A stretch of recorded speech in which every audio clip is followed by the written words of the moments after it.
کہ ہم اپنی اکاؤنٹیبلٹی کریں گے، میرے وکلا بھائی اپنی اکاؤنٹیبلٹی کریں گے، اور ہم عہد کرتے ہیں کہ آئندہ اس قسم کے کسی بھی انسان کو اپنی صفوں میں نہیں بیٹھنے دیں گے۔ اور میں اوپر بیٹھے ہوئے باقی ججز کو بھی وارن کرنا چاہتا ہوں کہ جس مرضی کورٹ کو وہ سمجھ لیں کہ وہ جس کورٹ میں بھی بیٹھ رہے ہیں، اگر انہوں نے فنڈامنٹل رائٹس کو سامنے رکھتے ہوئے عوام کی فلاح و بہبود کے مطابق فیصلے نہ کیے تو ہم ان کو گھیراؤ بھی کریں گے، ان کا احتساب بھی کریں گے۔ اور ہم اس حکومت کو وارن کرتے ہیں، یہ حکومت ڈی فیکٹو حکومت ہے، یہ حکومت لیجٹیمیٹ حکومت نہیں ہے۔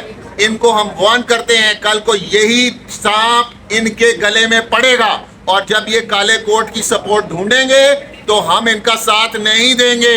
ہم نے ان کے 30 سال ساتھ دے کر دیکھ لیا ہے کہ یہ انہوں نے اس ملک کو کس کھڈے میں پھینکا ہے اور اس آئین کے ساتھ کیا کھلواڑ کرنے کی کوشش کی ہے۔ اور سب سے بڑا جو قاتل ہے آزاد عدلیہ کا، وہ اس عدالت کے اوپر چڑھ کر بیٹھا ہوا ہے، اور اس کا نام قاضی فائز عیسیٰ ہے۔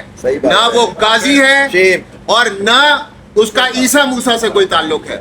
یہ حامد خان صاحب نے جیسے کہا کہ ہم 25 کو یوم نجات منائیں گے، یہ مولانا صاحب کا میں شکریہ ادا کروں گا کہ انہوں نے اس کالے ناگ کے، یہاں تک میں شکریہ ادا کروں گا کہ اس کالے ناگ کے انہوں نے دانت توڑ دیے۔ کانسٹیٹیوشن کے گرنے سے اور 63 کے گرنے سے پاکستان کو ضربیں لگی تھی، وہی ضرب اب لگے گی اگر ہم اس کا دفاع نہ کر سکے۔ اس لیے میں سب سول سوسائٹی سے ریکویسٹ کروں گا، سب وکلا برادری سے ریکویسٹ کروں گا کہ آپ تیار ہو جائیں۔ اگلے کچھ ٹائم ہمارے لیے سخت ضرور ہوگا، مگر یہ تو چلتی ہیں تجھے اونچا اڑانے کے لیے۔ مگر یہ جو کالا ناگ حرکت کر کے جا رہا ہے، یہ حرکت ہمیں کسی صورت قبول نہیں ہے۔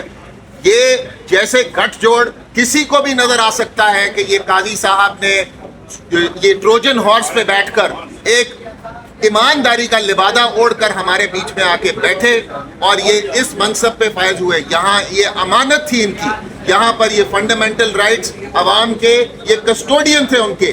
انہوں نے کیسے اپنے ٹینیور میں فنڈامنٹل رائٹس کی وائلیشنز کو انڈورس کیا، کیسے ایک سیاسی جماعت سے انہوں نے بلہ چھینا، کیسے انہوں نے الیکشن فراڈ کے اوپر مہر لگائی۔ یہاں فنڈامنٹل رائٹس اور یہ 199 کل تو انہوں نے پارلیمنٹ میں ختم کرنے کی کوشش کی ہے، مگر اصولاً اور پریکٹیکلی عملاً قاضی فائز عیسیٰ نے جب سے یہ ادھر آئے ہیں تب سے فنڈامنٹل یہ رائٹس سسپینڈ کیے ہوئے ہیں۔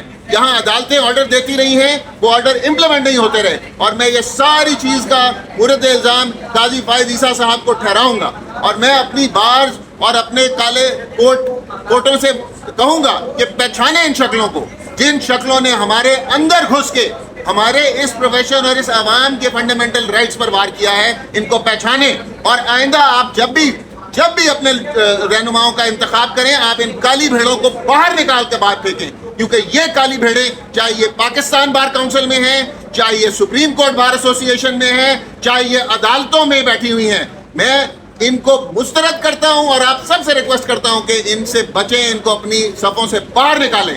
یہ پارلیمان، کیا یہ پارلیمان ہے؟ یہاں پارلیمان کا آڈٹ ہونا چاہیے۔ یہ لوگ یہ جو اربوں روپے خرچ کے یہاں ساتھ والے ایوان میں آ کے بیٹھتے ہیں اور یہ پڑھتے بھی نہیں ہیں قانون، یہ ایسی پارلیمان چاہیے ہمیں؟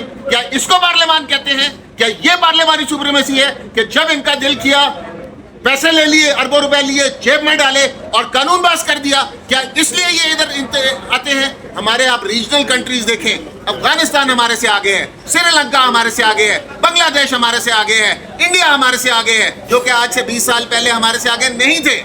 یہ کیسے ہمارے سے آگے ہو گئے؟ یہ ان بدبودار پارلیمنٹیرینز کے رول کی وجہ سے اوپر آ گئے۔ یہ چھانگا مانگا کو دفن کیا تھا منیب صاحب نے، اور ہمارے پچھلے چیف جسٹس صاحب نے اس کو دفن کیا تھا۔ یہ آرٹیکل 63A کا کس طریقے سے آرڈیننس آیا؟ کیا پریزیڈنسی میں خواب آ گیا تھا کہ یہاں پہ جو آپ نے کمیٹی ہے اس کو چینج کرنا ہے اور اس کو آپ نے اپنی مرضی کا چیف جسٹس جو ہے تیسرا ممبر سلیکٹ کر سکتا ہے؟ وہاں پہ بھی ان سے غلطی ہوئی کہ یہ نہیں لکھا کہ کیا 2 ممبر کمیٹی فیصلہ کر سکے گی یا نہیں کر سکے گی۔ قاضی صاحب نے 2 ممبر سے فیصلہ کرا کر 63A کا بینچ بنایا اور یہ سہولت کاری کی۔ یہ خالی ایک سہولت کاری نہیں کی، انہوں نے ملٹری کورٹس والے کیس میں بھی اس کو پینڈنگ رکھا، آج تک تاریخ نہیں لگنے دی، اور اپنی من مرضی کے بینچ سے اس کو سسپینڈ کرایا اس کے اسٹے کو۔ یہ کالا داغ ہمارے اوپر ہے، اس کے ہم سخت قوم سے شرمندہ ہیں کہ ہم زیادہ طریقے سے ان کی مذمت نہیں کر سکے، مگر ہم یہ اپنی قوم کو بتانا چاہتے ہیں